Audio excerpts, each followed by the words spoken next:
Welcome to Move with Freedom Yoga.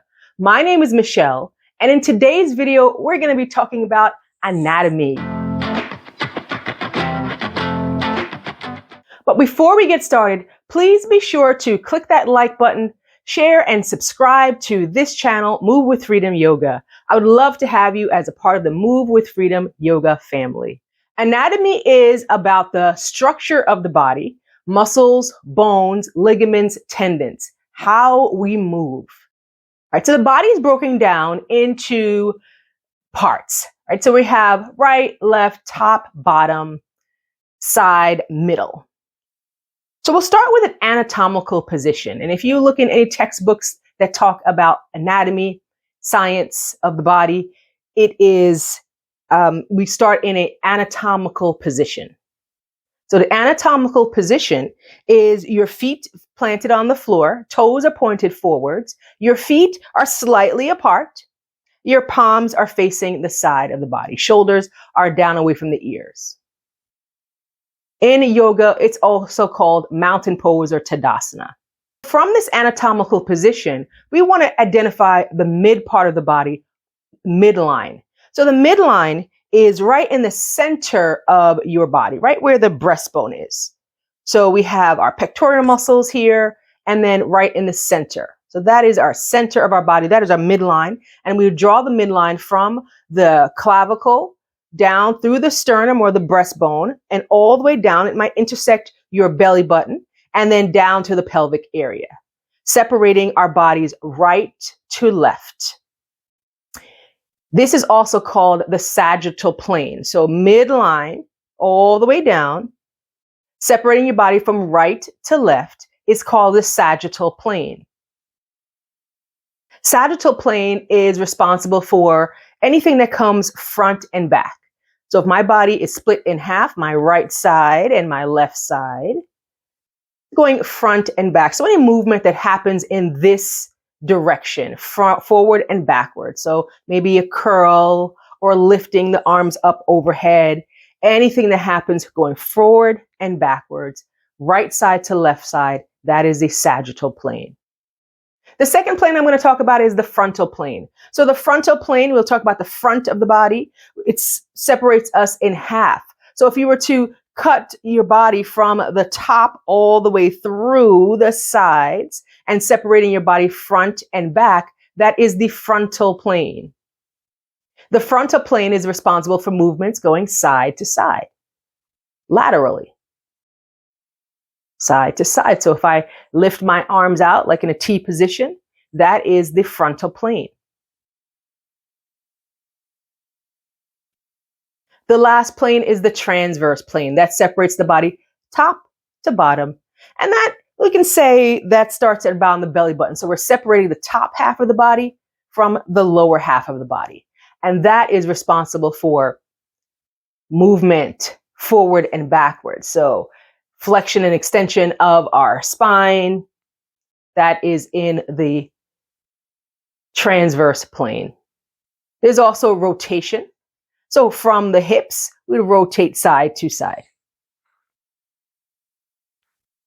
Go over, we have the sagittal plane, right to left, the frontal plane, front and back, the transverse plane, top to bottom, and rotation side to side.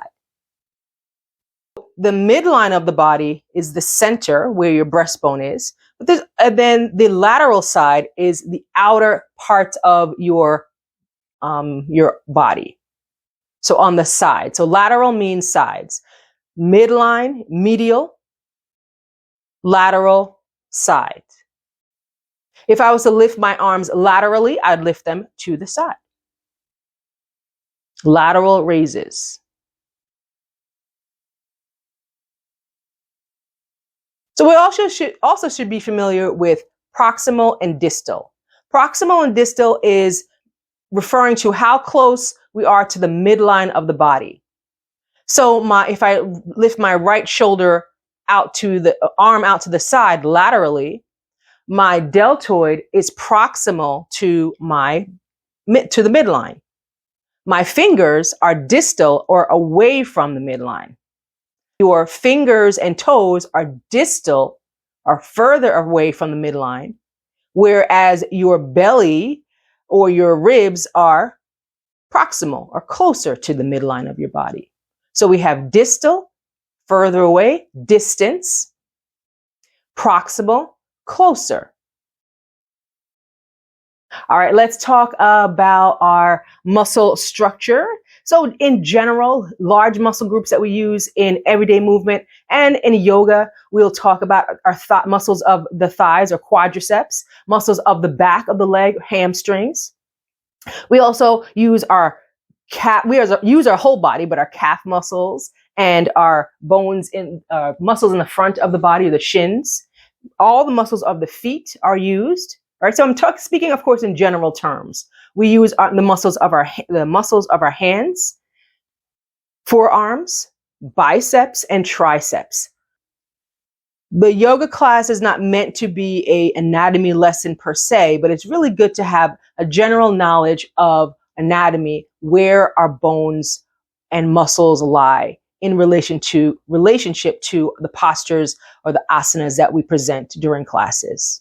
In this anatomy video, I'm going to be talking about the muscles primarily used for Sun Salutation A or Surya Namaskar A. So we'll be breaking down all the postures of the sequence, the Surya Namaskar A sequence, and then we'll be talking about what muscles are used and how we can set our body up for optimal movement pattern. Let's get started. To start with our Surya Namaskar A, we'll start in our mountain pose or anatomical position. When I cue a Sun Salutation A, I'll say bring the arms overhead. We have an extended arms up towards the ceiling. And then we'll take a fold down or Uttanasana, Adha Uttanasana, and then Chaturanga Dandasana.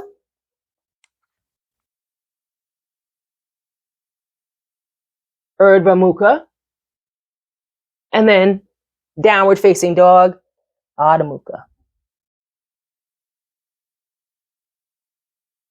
From there, we'll look forward, and then I'm going to step my feet up towards my hands, and then reverse the sequence, bringing the arms overhead and landing in that Tadasana or mountain pose. From Tadasana, or this anatomical position, we'll go into Uttanasana or forward fold. The hands slide down towards the floor. We're basically taking our body, folding it in half. The muscles that are mainly used in this posture are the muscles of your hamstrings, your calf muscles, and the muscles of your back are being stretched here. I would also like to add that the muscles of our feet are being utilized because we're stabilizing on the muscles of the feet, especially in the calves. Especially in the heels.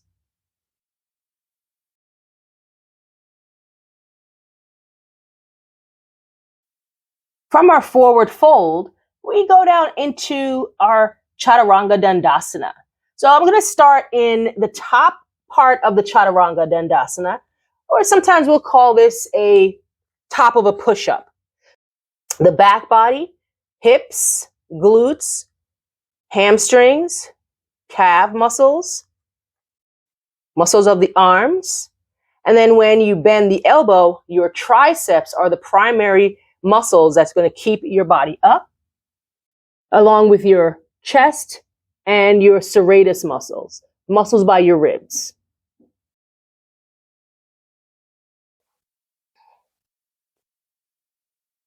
Once we come into upward facing dog or Urdhva Mukha Savasana, you're going to be working the primary muscles are the same muscles, the triceps, your erector muscles in your back, hips, quadriceps, hamstrings, gluteal muscles, all the muscles of the back body.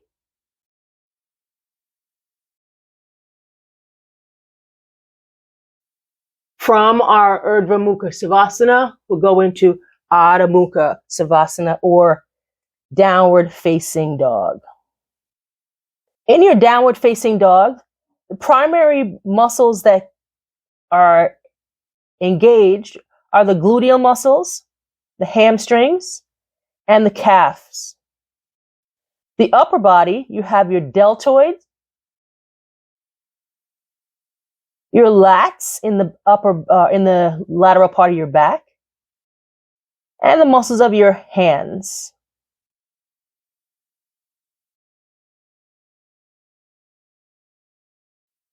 So here are some typical postures in a yoga class and the primary muscles that are used. The first one we'll go over is Warrior 2. So with Warrior 2, we're going to separate the feet. I'm going to turn my right toes out to the side to the short edge of my mat. I'm going to bend my right knee, and then the left leg is straight. The arms come out laterally, and the fingers are moving away from the body. So the fingers are distal to the midline of the body. Of course, we wouldn't usually say that in a yoga class. We would say, bring your arms out to the side and extend your fingers away from your body. The primary muscles used in our lower body are muscles of the thighs and the muscles of the hips. Arm muscles that are used, your deltoids, and your biceps and triceps. Muscles of the shoulders as well. And then we'll do the other side. Taking the left toes out, bending the knees, and then again extending the arms. Reaching the fingertips away from the midline of the body. Extending forwards and backwards for your Warrior 2. Really leaning now into the quadricep muscles. So your knees are in line with your ankles, and you are extending the arms out away from the body and using the muscles of the quadricep, in this case, your left quadricep, engaging those muscles to hold this position.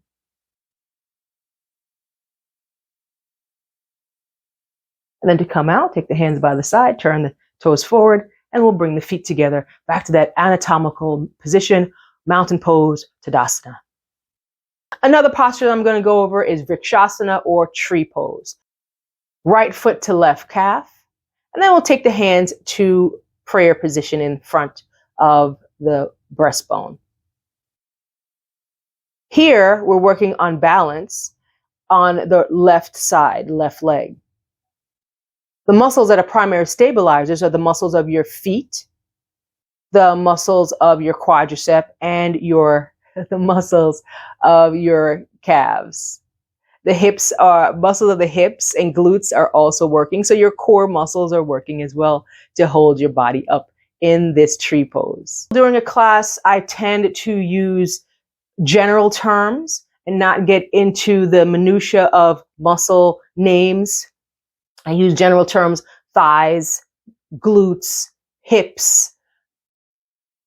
It's not really necessary to get really into the details of what the muscles are called unless you are teaching a detailed class. But in general, we want to cue in the student as to what muscles should be turned on or could be turned on when they're engaging in a particular posture or asana. Thank you so much for joining me for this basic anatomy video. I hope to see you again soon in other videos. Please be sure to like, share, and subscribe to this channel. And as always in parting, be well.